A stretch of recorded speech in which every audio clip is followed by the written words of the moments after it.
நம்ம எல்லாருக்குமே வீடு அந்த கிச்சனை வந்து நீட்டாக வச்சுக்கணும் அப்படின்னு நினைப்போம். ஸோ அந்த மாதிரி வச்சுக்கிறதுக்கு ஆசையாக இருந்தது அப்படின்னா டீக்ளட்டரிங் வந்து பண்ண பழகிக்கோங்க. ஸோ நம்ம எந்த பொருள்லாம் வந்து நம்ம யூஸ் பண்ணுறோமோ அந்த பொருட்களை மட்டும் நம்ம வீட்டில் வச்சுருந்தா போதும். ஸோ அந்தளவுக்கு நம்ம மினிமலிஸ்ட்டாக வந்து இருந்தோனாலே நம்ம கிச்சனும் அண்ட் வீடும் வந்து ரொம்பவே வந்து நீட்டாக இருக்கும். ஸோ அதை பற்றி தான் இன்றைக்கி வீடியோவில் வந்து உங்களோட ஷேர் பண்ணிக்க போகிறேன். 2 மினிட்ஸ் ரூல் தான் நம்ம கிச்சனுக்கு வந்து அப்ளை பண்ண போகிறோம். ஸோ அது என்ன 2 மினிட்ஸ் ரூல்ஸ் அப்படின்றத வீடியோக்குள்ளே போய் பார்க்கலாம். So welcome back to our channel shine family. 2 minutes rules அப்படின்னாலே வந்து ரொம்ப பெரிய கம்பி சுற்றுற வேலையெல்லாம் கிடையாதுங்க. ஸோ நம்மளோட வேலைகளை வந்து 2 நிமிஷத்துக்குள்ளே இல்லை 3 நிமிஷத்துக்குள்ளே பண்ணக்கூடிய ஒரு வேலையை சீக்கிரமாக நம்ம வந்து பண்ணுறது தான் வந்து 2 மினிட்ஸ் ரூல்ஸ். ஸோ நம்மளோட கிச்சனுக்கு வந்து பார்த்திங்கன்னா இந்த மாதிரி வந்து ஒரு சில வேலைகளை வந்து நம்ம அப்பப்போ பண்ணிட்டோம் அப்படின்னா நம்மளோட கிச்சன் ரொம்பவே வந்து ஹைஜீனிக்காக நீட்டாக இருக்கும். ஸோ அந்த மாதிரி 2 நிமிஷத்தில் பண்ணக்கூடிய ஒரு சில வேலைகள் பற்றி தான் வந்து பார்க்க போகிறோம். ஸோ வந்து வீடியோ ஃபுல்லாக பாருங்கள், கண்டிப்பாக யூஸ்ஃபுல்லாக இருக்கும் அப்படின்னு நினைக்கிறேன். ஃபர்ஸ்ட் பாயிண்ட் வந்து பார்த்திங்கன்னா நம்மளோட அடுப்பு வந்து க்ளீன் பண்ணுறது தான். இந்த அடுப்பை வந்து க்ளீன் பண்ணுறதுக்கு டீப் க்ளீன் வந்து நீங்கள் வாரத்தில் ஒரு தடவையோ 2 வாரத்தில் ஒரு தடவையோ கண்டிப்பாக வந்து எல்லார் வீட்லையுமே பண்ணுவோம். ஸோ டெய்லி வந்து பார்த்திங்கன்னா கொஞ்சம் சிரமப்படாமல் ஒரு 2 நிமிஷம் வந்து ஜஸ்ட் ஒரு வைப் மாதிரி கொடுத்து எடுத்துட்டிங்க அப்படின்னா நம்மளோட அடுப்பு வந்து எப்போவுமே நீட்டாக இருக்கும். அதுக்கு நீங்கள் வெறுமனே வந்து நீங்கள் ஒரு தண்ணி இல்லைனா வினிகர் 2 கலந்து கூட நம்ம வந்து அடுப்பை வந்து நல்லா வந்து வைப் பண்ணி எடுத்துடலாம். ஸோ இந்த மாதிரி நீங்கள் தொடச்சி எடுத்துட்டிங்கன்னா பூச்சி தொல்லைகள் இருக்காது. மெயினாக வந்து இந்த அந்த மாதிரி தொல்லைகள்லாம் வந்து இருக்காது வினிகர் நம்ம சேர்ந்து துடைக்கும் போது. ஸோ நம்ம கிச்சன் வந்து இந்த மாதிரி நம்ம டெய்லி பண்ணும்போது நமக்கு நீட்டாகவே இருக்கும். அதே மாதிரி ரொம்ப ஹைஜீனிக்காக இருக்கும். ஸோ எப்போவுமே நீங்கள் அடுப்பு துடைக்கிறீங்க அப்படின்னா கூடவே சேர்த்து பின்னாடியும் வந்து அடுப்புக்கு பின்னாடியும் வந்து தொடச்சி விட்டுருங்க. அடுத்த பாயிண்ட் வந்து பார்த்திங்கன்னா யூஸ்வலாக எல்லார் வீட்லையுமே இப்போ சிம்னி வந்து இருக்குது. ஸோ எல்லாருமே சிம்னி வந்து யூஸ் பண்ணுறாங்க. அப்பார்ட்மெண்ட் லைஃப்பில் இருக்கிறவங்களுக்கு கண்டிப்பாக இந்த சிம்னி இருக்கும். ஸோ இந்த சிம்னியும் வந்து நம்ம டெய்லி வந்து ஒரு சின்னதாக வந்து ஒரு வைப் கொடுத்துறது ரொம்ப பெட்டர். ஏன்னா இதில் வந்து பார்த்திங்கன்னா எண்ணெய் பிசுக்கு வந்து அதிகமாக இருக்கும். நம்ம வந்து இதுக்குன்னு டைம் ஸ்பெண்ட் பண்ணி ஒரு நாள் க்ளீன் பண்ணும்போது ரொம்ப கஷ்டமாக இருக்கும். நம்ம டெய்லி வந்து தொடச்சிட்டோம் அப்படின்னா அந்த கஷ்டத்தில் கொஞ்சம் வந்து குறைஞ்ச மாதிரி இருக்கும். ஏன்னா இந்த மாதிரி நம்ம பண்ணும்போது அடுப்பை க்ளீன் பண்ணிவிட்டு அப்படியே சிம்னி கையோடு நம்ம வந்து இந்த மாதிரி தொடச்சி எடுக்கும்போது நமக்கு ரொம்பவே வந்து ஈஸியாகவும் இருக்கும். அதே மாதிரி ரொம்ப எண்ணெய் பிசுக்கு மாதிரிலாம் வந்து கிச்சனில் வந்து இருக்காது. ஸோ இது எல்லாத்தையும் க்ளீன் பண்ணுறதுக்கு நம்ம ஒரு சொல்யூஷன் வந்து கடையில் போய் வாங்கி தான் வந்து க்ளீன் பண்ணணும் அப்படின்னு அவசியம் கிடையாது. ஜஸ்ட் நீங்கள் வினிகர் மட்டும் வாங்கினாலே போதும். கடையில் நம்ம தண்ணியும் வினிகரும் பாதி பாதி சேர்த்து நீங்கள் வந்து நல்லா தொடச்சிடலாம். வினிகர் கொஞ்சமாக சேர்த்தா கூட போதும். நமக்கு நல்லாவே வந்து அந்த பூச்சி தொல்லைகள், தொல்லை, கரப்பாம்பூச்சி தொல்லை இது எதுவுமே வந்து நமக்கு இருக்காது நம்மளோட கிச்சனில். அடுத்த பாயிண்ட் வந்து பார்த்திங்கன்னா மிக்ஸி, கிரைண்டர். நம்ம எப்போ யூஸ் பண்ணாலும் மிக்ஸி வந்து பார்த்திங்கன்னா நம்ம டெய்லி குக்கிங்கில் வந்து யூஸ் பண்ணுவோம். ஸோ அதனால் வந்து இதையும் வந்து ஜஸ்ட் வைப் பண்ணுறதுக்கு ஒரு 2 நிமிஷம் தான் ஆகும். ஸோ அதனால் குக்கிங் வேலையெல்லாம் முடித்த பிறகு இந்த மாதிரி வந்து நம்ம ஸ்ப்ரே பண்ணி விட்டுட்டு அப்படியே வந்து தொடச்சி எடுத்துடலாம். ஸோ இது ரொம்ப ஈஸி தான். நமக்கு வந்து பார்த்திங்கன்னா இதுக்குன்னு டைம் வந்து தனியாக ஸ்பெண்ட் பண்ணணும் அப்படின்னு அவசியம் இல்லை. ஏன்னா நமக்கு வந்து பார்த்திங்கன்னா குக்கிங் வேலையோடையே இதை பண்ணிட்டோம் அப்படின்னா அடுத்து நம்ம இதை வந்து டீப் க்ளீன் பண்ணணுன்னு கூட அவசியம் இல்லை. ஏன்னா அந்தளவுக்கு மிக்ஸி வந்து நல்லாவே பளபளன்னு ஆகிடும். மிக்ஸி வந்து இந்த மாதிரி ஜாரு இதெல்லாம் இருக்கும் இல்லையா, அதையுமே வந்து நம்ம அப்பப்போ கழுவி எடுத்துடணும்.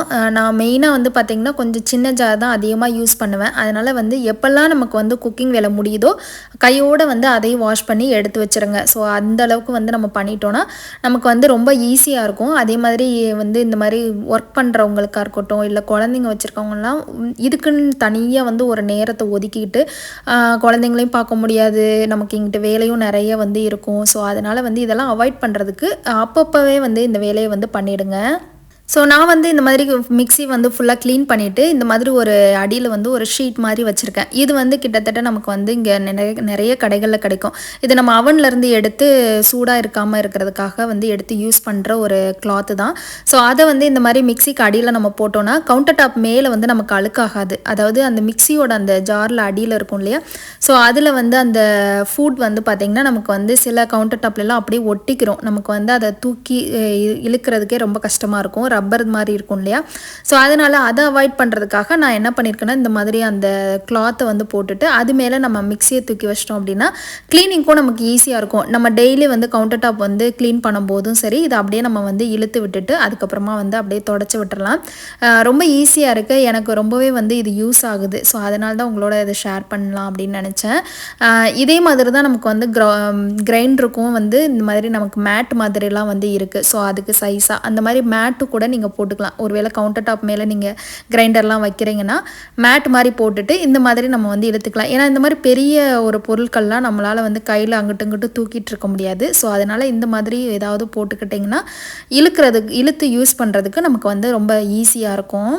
அடுத்ததாக 2 நிமிஷத்தில் பண்ணக்கூடிய வேலைகளில் இந்த ஆயில் பாட்டிலையும் துடைக்கிறது தான். ஸோ நமக்கு வந்து கிச்சன் கவுண்டர் டாப் மேலே இந்த மாதிரி பொருட்கள்லாம் நம்ம வைக்கிறோம் அப்படின்னாலே கண்டிப்பாக எண்ணெய் பிசுக்கு வந்து இருக்கும். நம்ம என்ன தான் வந்து சிம்னி யூஸ் பண்ணால் கூட வந்து கண்டிப்பாக எண்ணெய் பிசுக்கு இருக்கும். இப்போ நான் இங்கெல்லாம் வந்து பார்த்திங்கன்னா நான் சிம்னி வந்து ஓட விட்டுட்டே தான் வந்து சமைக்கிறது. 1 மணி நேரம் சமைச்சா கூட சிம்னி ஓடிட்டே தான் இருக்கும். இருந்தாலும் வந்து எண்ணெய் பிசுக்கு வந்து அந்த பாட்டிலில் நான் கவுண்டர் டாப்பில் என்னென்ன பொருட்கள்லாம் வச்சுருக்கணும் அது மேலே வந்து நல்லாவே படிஞ்சிரும். அதனால் இந்த மாதிரி வந்து கொஞ்சம் வைப் பண்ணிடுங்க. இது குக்கிங் வேலை முடியும் போதும் சரி, இல்லை வந்து நீங்கள் குக்கிங் வந்து பண்ணிட்டு இருக்கும்போது கூட இடையில வந்து 2 நிமிஷத்தில் இதை பண்ணிடலாம். இதுக்கு பெருசாக டைம் எடுக்கணும் அப்படின்னு அவசியம் இல்லை. நீங்கள் வந்து டீப் க்ளீன் பண்ணும்போது பண்ணிக்கலாம்.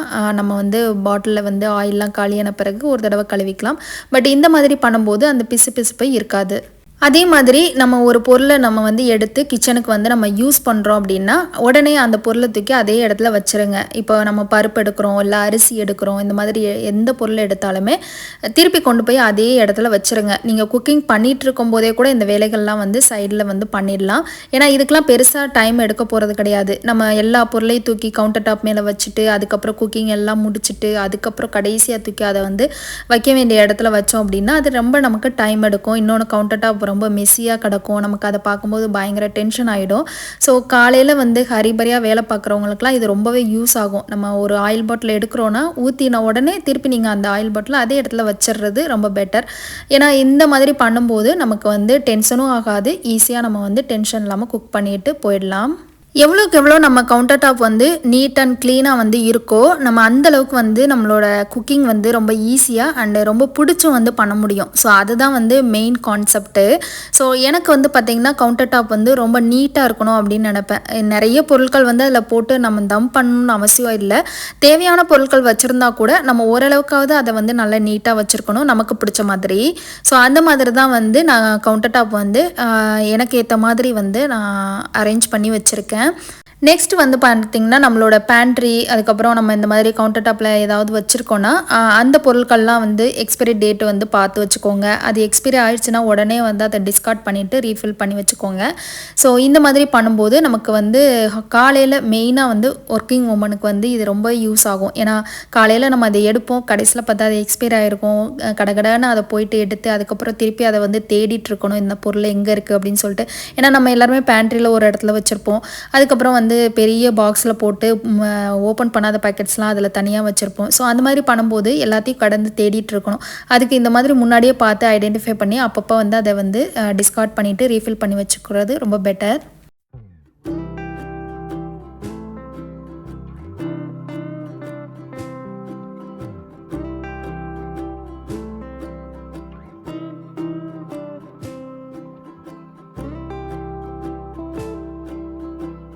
அடுத்ததாக வந்து பார்த்திங்கன்னா சிங்க்கு க்ளீனிங் தான். ஸோ சிங்க்கு க்ளீன் பண்ணுறதுக்குலாம் வந்து 2 நிமிஷமே வந்து அதிகம் தான். நமக்கு வந்து டெய்லி க்ளீன் பண்ணுறோம் அப்படின்னா பெருசாக அதில் அழுக்கு இருக்க போகிறது கிடையாது. ஸோ அதனால் வந்து அட்லீஸ்ட் நைட்டு படுக்க போகிறதுக்கு முன்னாடியாவது வந்து சிங்க்கை ஃபுல்லாக வந்து க்ளீன் பண்ணிவிடுங்க. அண்ட் சிங்க்கை ஃபுல்லாக வந்து க்ளீன் பண்ணுறதுக்கு முன்னாடி நம்ம யூஸ் பண்ணுற சாப்பிங் போர்டு, அதுக்கப்புறம் வந்து கத்தி, இந்த மாதிரி ஐட்டங்கள்லாம் இருக்கும் இல்லையா, ஸோ அது எல்லாத்தையுமே வந்து க்ளீன் பண்ணிடுங்க. எப்போல்லாம் வந்து குக்கிங் வந்து வேலை முடியுதோ உடனே வந்து சாப்பிங் போர்டு, கத்தி இது எல்லாத்தையுமே வந்து க்ளீன் பண்ணிடுங்க. ஈவன் நீங்கள் அருவாமனை யூஸ் பண்ணுறீங்கன்னா அதையுமே வந்து க்ளீன் பண்ணி வச்சுருங்க. சில பேர் வந்து அருவாமனை வந்து க்ளீன் பண்ணவே மாட்டாங்க, அப்படியே வந்து நறுக்கிட்டு உள்ளே அப்படியே எடுத்து வச்சுருவாங்க. ஸோ மெயினாக வந்து நம்ம அதையும் க்ளீன் பண்ணணும், ரொம்ப வந்து அது முக்கியம். ஏன்னா நம்ம அதில் தான் வந்து காய்கறிகள் எல்லாம் கழுவுறோம். ஸோ அதனால் வந்து அது ரொம்ப வந்து நீட்டாக இருக்கணும். இந்த மாதிரி ஒரு சில வேலைகள்லாம் வந்து நைட்டில் பண்ணிவிடுங்க. குக்கிங் வேலை முடித்த பிறகும் வந்து பண்ணிவிடுங்க. இந்த மாதிரி பண்ணிட்டோன்னா நமக்கு ரொம்ப ஈஸியாக இருக்கும்.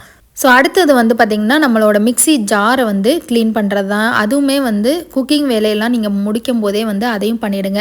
ஈவன் நீங்கள் குக்கிங் பண்ணிகிட்டு இருக்கும்போது ஏதாவது அரைச்சி நீங்கள் அதில் ஊற்றிருப்பீங்க, அது வேகிறதுக்கு கண்டிப்பாக கொஞ்சம் டைம் எடுக்கும். ஸோ அந்த கேப்பில் நீங்கள் இந்த மிக்ஸி ஜாரை கூட வந்து நீட்டாக கழுவி எடுத்து வச்சிடலாம். ஸோ இந்த மாதிரி பண்ணும்போது நமக்கு மிக்ஸி ஜார் வந்து பார்த்திங்கன்னா லைஃப் கொடுக்கும். ஏன்னா எப்போவுமே வந்து நம்ம மொத்தமாக கழுவிக்கலாம் அப்படின்னு சொல்லிட்டு சிங்க்கில் வந்து அந்த ஜாரை அப்படியே போட்டுருவோம். அது வந்து பார்த்திங்கன்னா அடியில் இருக்க அந்த அந்த நாப் வந்து நமக்கு ஸ்பாயில் ஆகிடும். அதுக்கப்புறம் நமக்கு மிக்சியில் அரைக்கிறதுக்கு அது எல்லாத்தையும் மாற்றணும். அதுக்கப்புறம் நிறைய வேலை இருக்கும்.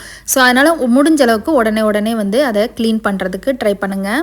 அடுத்ததாக வந்து பார்த்திங்கன்னா நம்ம தண்ணி குடிக்கிறதுக்கு யூஸ் பண்ணுற வாட்டர் பாட்டில்ஸ் தான். ஸோ நிறைய பேர் வந்து நம்ம தண்ணி தானே வந்து அதில் ஊற்றி குடிக்கிறோம், அதில் என்ன வந்து நம்ம வாஷ் பண்ணுறது அப்படின்னு சொல்லிட்டு நினச்சிட்ருப்போம். பட் அப்படி கிடையாது. நம்ம என்ன தான் தண்ணி வந்து யூஸ் பண்ணால் கூட வந்து நமக்கு அடியில் வந்து ஏதாவது வந்து தூசி இந்த மாதிரி வந்து தேங்கி நிற்கும் அந்த பாட்டிலுக்குள்ளே. ஸோ அதனால் கண்டிப்பாக வந்து வாட்டர் பாட்டில்ஸையும் வந்து நம்ம கண்டிப்பாக க்ளீன் பண்ணணும். ஸோ அதுக்குமே வந்து ரொம்ப டைம்லாம் எடுக்காது. முடிஞ்ச அளவுக்கு டெய்லி கூட பண்ணலாம். அப்படி இல்லைன்னா 2 நாளைக்கு ஒரு தடவை 3 நாளைக்கு ஒரு தடவை வந்து கண்டிப்பாக அதை க்ளீன் பண்ணிவிட்டு அதுக்கப்புறமா வாட்டர் பாட்டில்ஸ் வந்து யூஸ் பண்ணுங்கள். அண்ட் நெக்ஸ்ட் பாயிண்ட் வந்து பார்த்திங்கன்னா நம்ம இந்த கிச்சனில் வந்து பேண்ட்ரிக்கு யூஸ் பண்ணுற அந்த செராமிக் டப்பா அப்படி இல்லைனா வந்து கண்ணாடி டப்பா எதாக இருந்தாலும் நீங்கள் என்ன யூஸ் பண்ணுறீங்களோ அது எல்லாமே ஒரு பொருள் காலி ஆகிடுச்சு அப்படின்னா அதை உடனே எடுத்து வாஷ் பண்ணிவிட்டு அதை நல்லா காய வச்சு ரீஃபில் பண்ணிக்கோங்க. இதுக்காக வந்து அப்படியே கிச்சனையே வந்து தலைகீழாக திருப்பி போட்டு நம்ம வந்து ஒரே நாளில் எல்லாத்தையும் க்ளீன் பண்ணி அடுக்கி அந்த மாதிரி பண்ணோம் அப்படின்னு நினச்சிங்கன்னா கண்டிப்பாக வந்து அது நம்மளால் முடியாது. நிறைய டைம் எடுக்கும். அதுக்கப்புறம் நிறைய வந்து நமக்கு ஆயிரும் ரொம்ப. ஸோ அதனால் வந்து எதெல்லாம் வந்து காலி ஆகுதோ அப்பப்போ வந்து வாஷ் பண்ணிவிட்டு அதுக்கப்புறம் ரீஃபில் பண்ணிக்கோங்க நல்லா காய வச்சுட்டு. ஸோ நான் வந்து பார்த்திங்கன்னா எனக்கு எந்த பொருள் காலி ஆகுதோ உடனே அதை வாஷ் பண்ணிவிடுவேன். வாஷ் பண்ணிட்டு அதுக்கப்புறம் தான் வந்து அதில் ரீஃபில் பண்ணுவேன். ஸோ எப்போவுமே சிங்க்கை வந்து நீங்கள் க்ளீன் பண்ணி முடிச்சிட்டிங்க அப்படின்னா அதில் தண்ணி வந்து அங்கங்கே இருக்கும் இல்லையா, அதை நல்லா தொடச்சி எடுத்துருங்க. ஸோ அந்த மாதிரி பண்ணும்போது நமக்கு சிங்க்கில் வந்து அங்கங்கே வந்து வெள்ளை வெள்ளையாக வந்து இருக்கிறதெல்லாம் வந்து இருக்காது. அண்டு நெக்ஸ்ட்டு முக்கியமான ஒரு பாயிண்ட் என்ன அப்படின்னு பார்த்தீங்கன்னா நம்மளோட டஸ்ட்பின் தான். நம்ம டஸ்ட்பினை வந்து டெய்லி வந்து க்ளீன் பண்ணிட்டோனாலே நமக்கு வந்து பார்த்திங்கன்னா வீடு கிச்சன் இது எல்லாமே நீட்டாக இருக்கும். நான் வந்து கிச்சனில் தனியாக வச்சுருக்கேன், அதுக்கப்புறம் பாத்ரூமில் தனியாக வச்சுருக்கேன். ஸோ இது எல்லாமே வந்து தனித்தனியாக நான் வச்சு மெயின்டைன் பண்ணுறேன். மெயினாக கிச்சனில் இருக்கிறது வந்து பார்த்திங்கன்னா நம்ம டெய்லி வந்து எடுத்து போட்டுறது ரொம்ப பெஸ்ட்டு. ஏன்னா அதில் இருக்க பூச்சிகள் இதெல்லாம் வந்து நமக்கு திருப்பி திருப்பி வீட்டுக்குள்ளேயே தான் சுற்றிட்டுருக்கோம். ஸோ அதனால் வந்து அது எல்லாத்தையும் நம்ம இது பண்ணிவிட்டு தூக்கி போட்டுருங்க. அதுக்கப்புறம் நான் மெயினாக பண்ணுறது இந்த மாதிரி வந்து வினிகர் அண்ட் சொல்யூஷன் இருக்கு இல்லையா, அதை வந்து இந்த மாதிரி டஸ்ட்பினில் வந்து ஸ்ப்ரே பண்ணி விட்டுட்டு கொஞ்சம் நேரம் விட்டுட்டிங்கன்னா அந்த பூச்சிகள் எல்லாமே போயிடும். ஈவன் நீங்கள் வாஷ் பண்ணணும் அப்படின்னா கூட வந்து நீங்கள் வாஷ் பண்ணி எடுத்துக்கலாம். ஸோ நான் வந்து பார்த்திங்கன்னா இந்த மாதிரி வந்து ஸ்ப்ரே பண்ணி விட்டுட்டு இதை வந்து நல்ல ஒரு டிஷ்யூ பேப்பரை வச்சு நல்லா வந்து தொடச்சி எடுத்துருவேன். அதுக்கப்புறம் பால்கனியில் வந்து வச்சு விட்டுட்டோம் அப்படின்னா நல்லா உணர்ந்த பிறகு அதுக்கப்புறம் எடுத்து நான் கவர் போட்டுட்டு அப்படியே வந்து யூஸ் பண்ணிப்பேன். அண்ட் நம்மளோட டெய்லி ரொட்டீனில் வந்து பார்த்திங்கன்னா 2 நிமிஷம் செலவு பண்ணி இவ்வளோ நேரம் என்னென்ன க்ளீனிங்லாம் வந்து பண்ண முடியும் அப்படின்றத பார்த்தோம். அண்ட் இந்த டிப் வந்து பார்த்திங்கன்னா இந்த லாஸ்ட்டாக இப்போ நான் காமிக்கிறது வந்து எக்ஸ்ட்ராவாக வந்து உங்களுக்கு தேவைப்பட்டால் நீங்கள் யூஸ் பண்ணி பாருங்கள். ஏன்னா எனக்கு ரொம்பவே யூஸ் ஆச்சு. நம்ம வந்து இந்த மாதிரி மாடுலர் கிச்சன் இருக்கும்போது நம்ம வந்து மேலே இருக்க கபோர்ட்ஸ் எல்லாத்தையும் துடைக்கிறதுக்கு வந்து பார்த்திங்கன்னா இந்த மாதிரி வைப்பர் வச்சு நல்லா வந்து தொடச்சி எடுத்துடலாம். அதில் இந்த மாதிரி டிஷ்யூவோ இல்லைன்னா வந்து ஏதாவது துணி வந்து நீங்கள் போட்டுட்டு அந்த கவுண்டர் டாப் மேலேயோ இல்லை வந்து இந்த மாதிரி கபோர்டு மேலே வந்து ஸ்ப்ரே பண்ணி விட்டுட்டு நீங்கள் அப்படியே வந்து வைப் பண்ணி எடுத்தீங்க அப்படின்னா சூப்பராக நமக்கு வந்து க்ளீன் பண்ணி முடிச்சிடலாம். ரொம்ப ஈஸியாகவும் இருக்கும். அதே மாதிரி கடகடன்னு வந்து பண்ணிடலாம். இந்த மாதிரி பண்ணும்போது நம்ம வந்து கையில் துணியை வச்சு துடைக்கிறதுக்கு பதிலாக இந்த மாதிரி வைப்பர் வச்சு துடைக்கும் போது இன்னுமே ஈஸியாக இருக்கும் நமக்கு இந்த மாதிரி க்ளீன் பண்ணுறதுக்கு. ஸோ அவ்வளோதான், இந்த வீடியோ இதோட முடியுது. இந்த வீடியோ உங்களுக்கு பிடிச்சிருக்கும் அண்ட் யூஸ்ஃபுல்லாக இருக்கும் அப்படின்னு நினைக்கிறேன். பிடிச்சிருந்தது அப்படின்னா மறக்காமல் லைக் பண்ணிவிடுங்க. அண்ட் உங்களுக்கு நம்ம சேனலில் இருக்க கண்டென்ட் எல்லாம் பிடிச்சிருந்தது அப்படின்னா சப்ஸ்கிரைப் பண்ணுறதுக்கு கன்சிடர் பண்ணுங்கள். அண்ட் உங்கள் எல்லாரையும் இன்னொரு இன்ட்ரெஸ்டிங்கான வீடியோவில் வந்து மீட் பண்ணுறேன். அது வரைக்கும் பாய்.